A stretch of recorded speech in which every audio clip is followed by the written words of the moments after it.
In grad school, then at that point, we're doing fixed media pieces and that sort of thing, Sure, and yeah. and I had written some fixed media pieces before that, electronic pieces.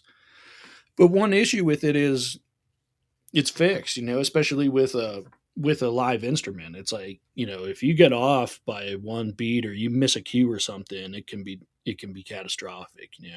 So my interest there was really in creating a symbiotic relationship between the acoustics and the electronics. The other thing was I was getting into improv.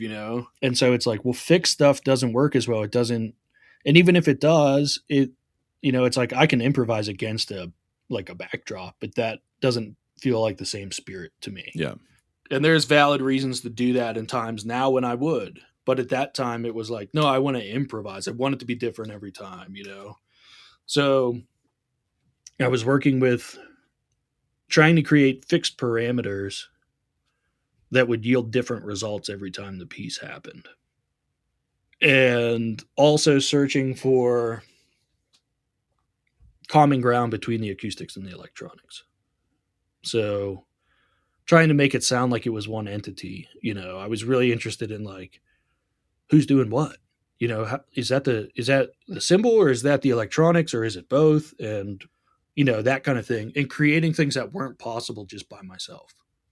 And so I had a few pieces that did that with drum set, but I think the one, in my opinion, that's the most effective or the strongest or most coherent was a piece called Loci, Loci. And in that piece, there was a fixed form. I had a pedal that triggered different events in the electronics, and you move sequentially through the piece that way. So what happened in those events was different every time. How long I spent on them, what was in them. I knew generally what the computer would do based on the programming and stuff, but how I utilized that or interacted with it was different every time. So are we talking, because I think a lot of people in this space will, I mean, what you're talking about is augmenting your instrument, but they will augment their instrument in a way that like there's delay, there's distortion, there's like all this different electronic processing, but it sounds like you're just more interested in, maybe you do those things too, but it's more like a discussion between you and Yes, these the creating possibilities. That piece, the electronics functioned in one of two ways. They would create their own material based on random numbers, or they would process the acoustic drums in a certain manner. And at that time, I was running two microphones on the kit. And it wasn't like, oh, I'm going to put a whole bunch of distortion on the snare drum. It's going to sound all blown out or something. It was like, one of the events would be like a series of loopers, but I'm not playing beats, so it's not looping in the traditional sense. It was more of like a real time sampling. It would take a 20-second audio recording and then play that back, you yeah. know. And so I could fill up that 20 seconds however I wanted. Then it would start playing back. I would interact with it in a different way. Or take a sample. One event would be I'd make a long sample. There was no time, like no fixed time on that. So I would trigger the start and stop of the recording. And then it would play back from different points kind of randomly. So depending on what I would pick up from that, I would interact with it in a different way. So almost like making an instrument that was bigger than I could be on my own. So in the same vein, in your bio, you talk about creating hybrids of improvised and composed music. How do you approach blending those? I mean, we're kind of talking about that, but how do you see the relationship between improvised music and composed music at the same time when you make it? I think that approach for me is a lot about creating opportunities and taking advantage of moments. So, on somewhat of a tangent, my approach or my improvisational philosophy is really that improvising is the reflection of a moment that is inherently unique and that will never be recreated. It can't be. Even if we did everything exactly the same, the fact that we've done it again, we've already done it, that changes things. And it's affected by everything. It's like, could be tax day. You're worried about your taxes and if you're going to owe money, so you're not all mentally there. Could Yeah. be really hot in the space or really cold. Could be that your mom's in the audience or someone really special to you's in the audience. The acoustics make a big difference. What kind of space you're playing, and you can play a lot differently in a hall than you can in a club. If it shows at a bar, it makes a big difference. What kind of people are there? Not like judgmentally observing them, but like, is this an art crowd?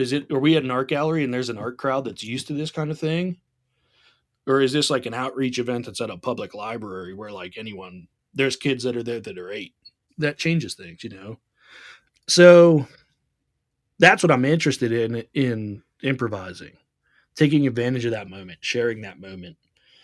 Blending composition with that is a means of interacting with that moment or informing that moment, shapes how we interact with it. Yeah. So to have a composition where it's like you can only play soft sounds, that's changing how we're interacting with the space, for instance, or that experience or the audience. A lot of your compositions, to my knowledge, especially recent compositions, I'm thinking back like over the past 5 years or so. I mean, it's really, you're composing works that enable people to improvise. I mean, I'm thinking like indeterminate type music, like graphic notation, text-based notation. Can you talk a little bit about how you think about that? Because I think a lot of people, when they think of, capital C composer, they're thinking like notes on a page, highly organized, all this kind of stuff. But that's not the only way we compose. Yeah. And I don't remember the last time I wrote a notated piece that was fully notated. I don't want it to be the same every time. I want it to be different. And some of it is allowing possibilities to happen that you necessarily wouldn't think of. So asking the performer to think a certain way and let their mind kind of do some of the work there, and it's not it that makes it sound like I'm copping out of doing the composing, but that's not it. It's an expansion. It's a different way of approaching the piece. Like a really open text-based score, you get 5 different interpretations by 5 different players because they all have different backgrounds and interests and strengths and weaknesses and all that stuff, and it all comes to that's all being manifested in that.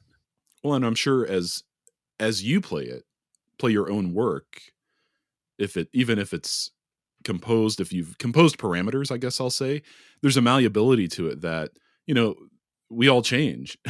Yeah. You can change it in real time then, which is a kind of work that I haven't really done much of. But as I get older, I look back at older pieces and I'm like, I wish I could change some of that. Yeah. And like talking about that piece Loci, it's like when I wrote it and recorded it almost immediately. And now when I play that piece, it's way different. Way different, Even the duration, there were times at that point where I could play that piece for almost an hour. It'd be one piece without stopping. And now there's times where it's like 15. I move through the events differently and that sort of thing, and the familiarity with it and how the stuff works and how I can interact with it. And my playing's different. And as you like walk away from a piece like that and come back to it, what you remember about it is different too. Your knowledge or how intimately you know it, it changes.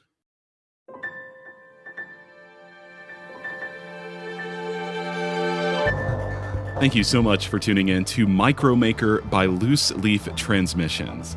We hope you enjoyed this brief glimpse into the inner workings of the creative life. If this resonated with you, be sure to check out the full conversation on Music Maker with Tyler Kline, a podcast exploring craft and process, philosophy and inspiration, and the honest, often messy parts of being an artist, creative uncertainty, purpose and identity, and resilience. You can find Music Maker wherever you get your podcasts or by visiting musicmakerpodcast.com.